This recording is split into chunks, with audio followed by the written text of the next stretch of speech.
Hello everyone, welcome back to Sarathi classes. आज है class 10th real number series का day 7। आज हम एक बहुत ही इंपॉर्टेंट टॉपिक पढ़ने वाले हैं जो एग्जाम से बहुत इंपॉर्टेंट है। इस टॉपिक से रिलेटेड क्वेश्चंस हर बार देखने को हमें मिले हैं। टॉपिक हमारा है कोई भी नंबर अगर हमारे पास है उसे इरेशनल प्रूव कैसे करना है। दिस इज आवर टॉपिक और ये क्वेश्चन हर एग्जाम में, हर सेट में हमें हर बार देखने को मिला है। तो इस क्वेश्चन को स्टार्ट करने से पहले एक थ्योरम हमें पढ़नी है। सबसे पहले उस थ्योरम को हम पढ़ेंगे। थ्योरम क्या कहती है? अगर कोई भी नंबर हमारे पास p जो कि एक प्राइम नंबर है और वो एक दूसरे नंबर a स्क्वायर को डिवाइड करता है, तो हमें ये प्रूव करना है कि वो जो प्राइम नंबर p हमने लिया था वही नंबर a को भी डिवाइड करेगा। अब हम थ्योरम को स्टार्ट करते हैं। थ्योरम है हमारे पास 8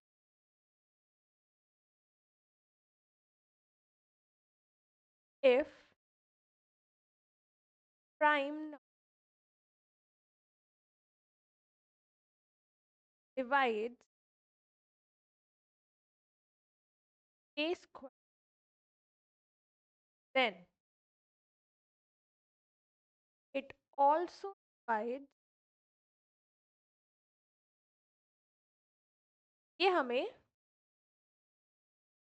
मतलब क्या है इसका कहने का, पहले हम एक एग्जाम्पल की हेल्प से सीख समझते हैं। यानी अगर हमारे पास कोई नंबर a है कि अगर हम प्राइम फैक्टराइजेशन करें, कोई भी नंबर हमने ले लिया लाइक 6, अब इसके प्राइम फैक्टराइजेशन अगर हम लिखें तो 6 का आ जाएगा हमारे पास इंटू 3। दोनों ही नंबर प्राइम नंबर्स हैं, हम कोई भी एक नंबर कंसीडर कर लेते हैं, राइट। अब अगर हम ए स्क्वायर फाइंड करें, ए स्क्वायर यानी कि ए 6 था तो ए स्क्वायर हो जाएगा 6 मल्टीप्लाई बाय 6 यानी 30।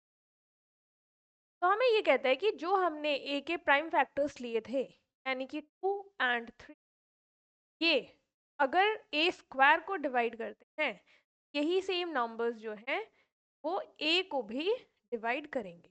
ये हमें प्रूफ करके बताना है। क्लियर? दैट मीन्स कोई भी एक प्राइम ले लेते हैं हम, तो हमें ये प्रूव करना है दैट 3 डिवाइड्स एक prime number, 3 divides 36, which implies that 3 also divides the number a यानी 6। ये हमें प्रूव करना। अब प्रूव करने के हमें क्या करना पड़ेगा?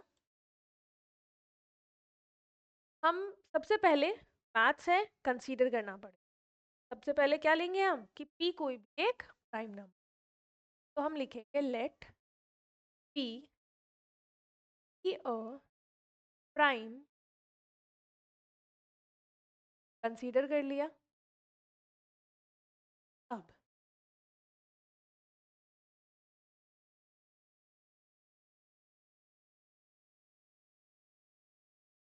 प्राइम फैक्टराइजेशन ऑफ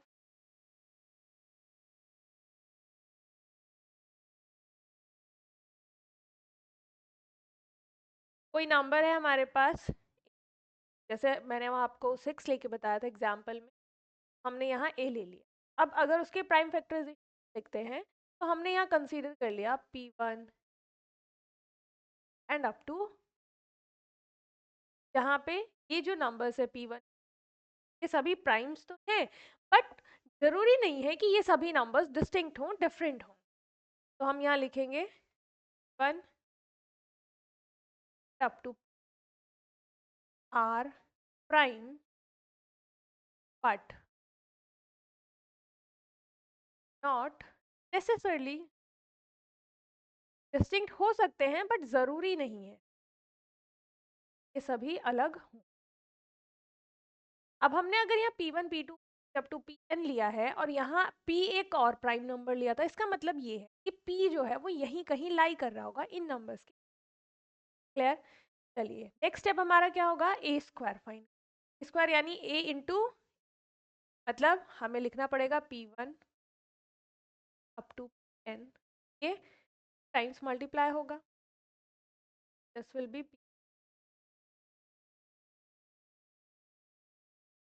अगर हम मल्टीप्लाई करते हैं P1 स्क्वायर स्क्वायर स्क्वायर, क्या आएगा P1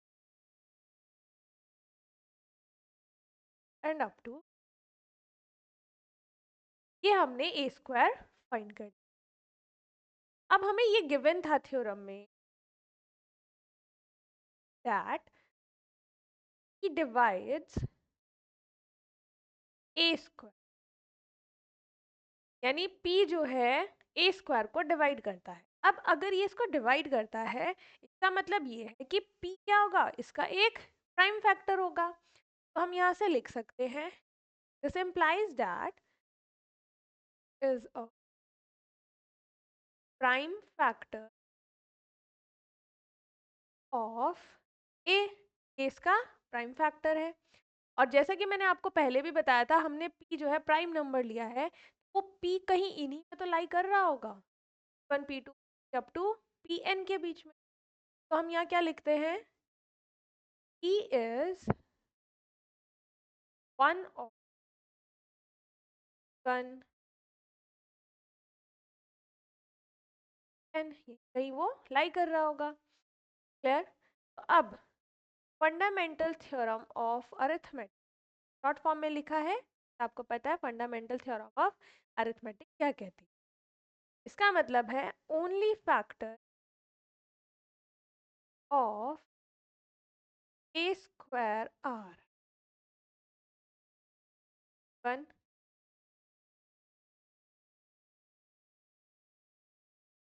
हमने फंडामेंटल थ्योरम ऑफ अरिथमेटिक में पढ़ा था कि कोई भी नंबर अगर हमारे पास है तो उसके जो प्राइम फैक्टराइजेशन का उसका ऑर्डर भले ही चेंज हो जाए, लेकिन जो नंबर्स होंगे वो सेम रहेंगे, यूनिक रहते हैं।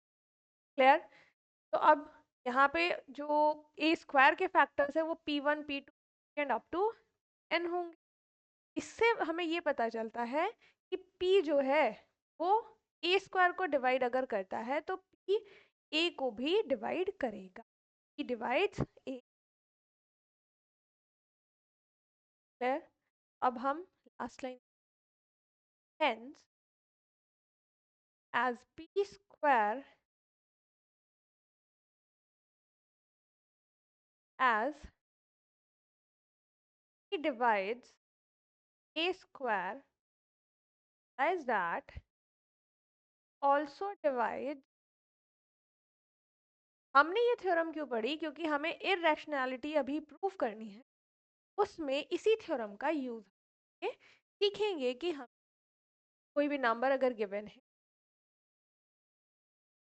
तो हम उन्हें कैसे प्रूव करेंगे। फिर यहाँ तक आप सभी को समझ में आया होगा। चलिए अब हमारा जो मेन टॉपिक है इररेशनैलिटी प्रूफ, तो पहले तो हम मेथड सीखते हैं, कौन सा मेथड हम यूज करेंगे, क्या क्या स्टेप हम उसमें यूज करने वाले। सबसे पहले जो मेथड हम यूज करेंगे वो यूज करेंगे कॉन्ट्राडिक्शन। कॉन्ट्राडिक्शन मेथड में हम क्या करेंगे, सबसे पहले जो चीज हमें गिवन है हम उसका ऑपोजिट कंसीडर करेंगे, और फिर जो लॉजिकल मेथड है हमारा, जो लॉजिकल एजम्पशन हम करेंगे या जो भी लॉजिकली ऑपरेट करके करेक्ट आंसर आएगा वो हम प्रूव करेंगे। और एट द एंड हमें ये पता चल जाएगा कि जो हमने एज्यूम किया था वो गलत था, हमारा जो एजम्पशन है वो रॉन्ग था, यानी हमारी जो बातें हैं वो दोनों कॉन्ट्राडिक्ट कर। और लास्ट में फिर हम लिखेंगे hence our assumption is wrong, root 2 is an irrational. तो इसको हम कहेंगे कॉन्ट्राडिक्शन मेथड। सबसे पहले हम क्या करेंगे, एज्यूम करेंगे। First assume that given is not and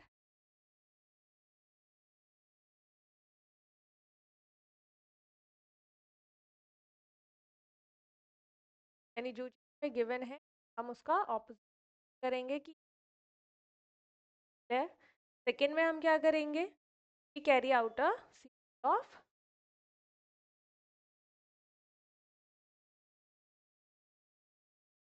of operation is logically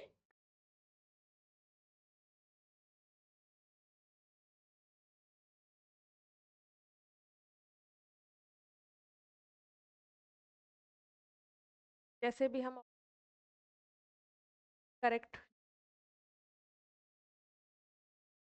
in the end we arrive at a result that contradicts our assumption. तो हमने assume किया था वो contradict हो जाएगा.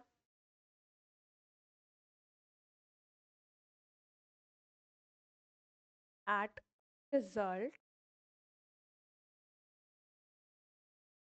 that contradicts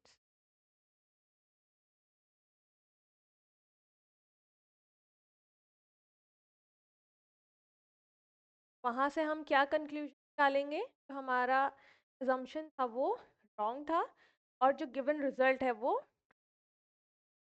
conclude.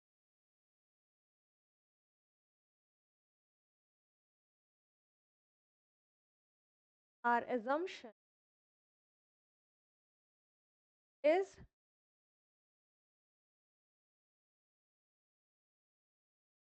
and given result is हमें result given था वो ये है हमारा कॉन्ट्रडिक्शन. इस मेथड का यूज करके हम इरेशनैलिटी प्रूव करें. तो चलिए इरेशनैलिटी प्रूव करने के लिए हम सबसे पहले जो नंबर कंसीडर करने वाले हैं वो है रूट. रूट 2 से हम स्टार्ट करें. Prove that is an irrational.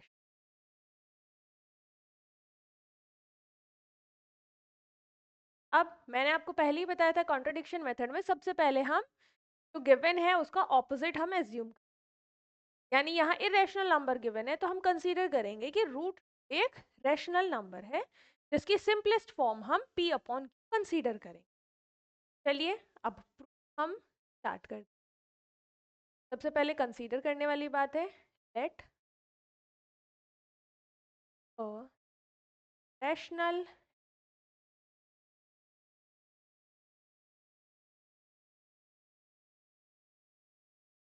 एक rational number and its simplest form. Simplest form यानी ये को प्राइम फॉर्म में है एंड इट्स सिंपलेस्ट फॉर्म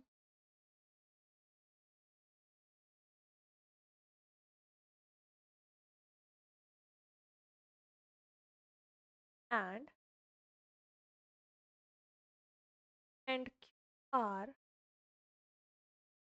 ये हमने पहले ही बता दिया है वो सिंपलेस्ट फॉर्म में है यानी और सिंपलेस्ट फॉर्म उनकी नहीं हो सकती है. उनका जो HCF है P और Q का वो 1 है यानी को प्राइम नंबर. क्लियर. अब हम लिखेंगे यहाँ पे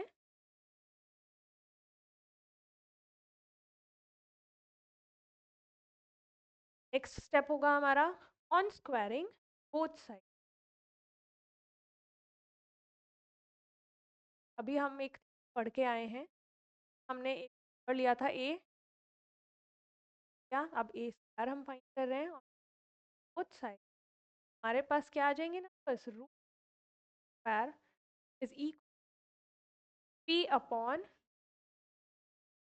implies that is equal square upon. Clear. अब हम यहाँ से लिख सकते हैं that स्क्वायर इक्वल्स. तो हम फर्स्ट इक्वेशन. अब यहाँ से हमें क्या रिजल्ट देखने को मिल रहा है 2q square is equals to p square. यानी 2 जो है वो किसे डिवाइड कर रहा है p स्क्वायर को डिवाइड कर सकता है. 2 डिवाइड्स p स्क्वायर. और अभी अभी हम थ्योरम पढ़ के आए हैं अगर कोई प्राइम फैक्टर p स्क्वायर को डिवाइड करता है देन 2 डिवाइड्स ऑल्सो. अभी अभी हम पढ़ के आए राइट. बाय ये हमारा आया है यहाँ पे। चलिए अब हम एक और चीज कंसीडर करेंगे, let p is equals to m। ये हमने खुद कंसीडर किया फॉर सम इन सम एक राइट। अगर हम p की वैल्यू फर्स्ट जो इक्वेशन हमने कंसीडर करी थी उसमें put p is equal m in, अगर हम पुट करेंगे तो हमारे पास आएगा 2 square equals to p square, यानी कि m implies that square equals to m square, also implies that यहाँ 4 और 2 कैंसिल आउट होगा, हमारे पास आएगा q square is m square. फिर ये हमारे पास एक रिजल्ट आ गया है। अब आगे क्या लिखेंगे हम, सेम अभी अभी हम थ्योरम पढ़ के आए हैं, अगर q स्क्वायर जो है square is equals to 2m square लिखा है, अब हम यहाँ 2 क्या है, एक प्राइम नंबर है, यानी 2 जो है वो q स्क्वायर को डिवाइड कर रहा है। अगर q स्क्वायर को डिवाइड करेगा तो अभी हमने थ्योरम क्या पढ़ी, 2 डिवाइड्स ऑल्सो, हम यहाँ लिखेंगे divides 2 square, therefore 2 divides also, ये q डिवाइड क्लियर। तो हम यहाँ से लिख सकते हैं कि 2 जो है एक कॉमन फैक्टर है p और q, thus is a common factor of p and, यही है। और जबकि हमने सबसे पहले जो बात कंसीडर करी थी वो ये करी थी कि p और q जो है वो सिंपलेस्ट फॉर्म में है, को प्राइम नंबर्स, को प्राइम नंबर्स यानी उनके बीच में 1 के अलावा कोई भी कॉमन फैक्टर नहीं। अब ये जो अजम्पशन हमने किया था वो क्या हो गया, अब कॉन्ट्राडिक्ट कर रहा है हमारी बात को, ने बोला कि कोई भी कॉमन फैक्टर नहीं है, जबकि जब हमने सॉल्व किया तो वहां से क्या आया, 2 एक कॉमन फैक्टर आया। अब 2 अगर एक कॉमन फैक्टर है तो ये जो फैक्ट हमने लिया था उसे कॉन्ट्राडिक्ट करेगा। तो अब हम लास्ट लाइन में क्या लिखेंगे, दिस कॉन्ट्राडिक्ट्स आवर assumption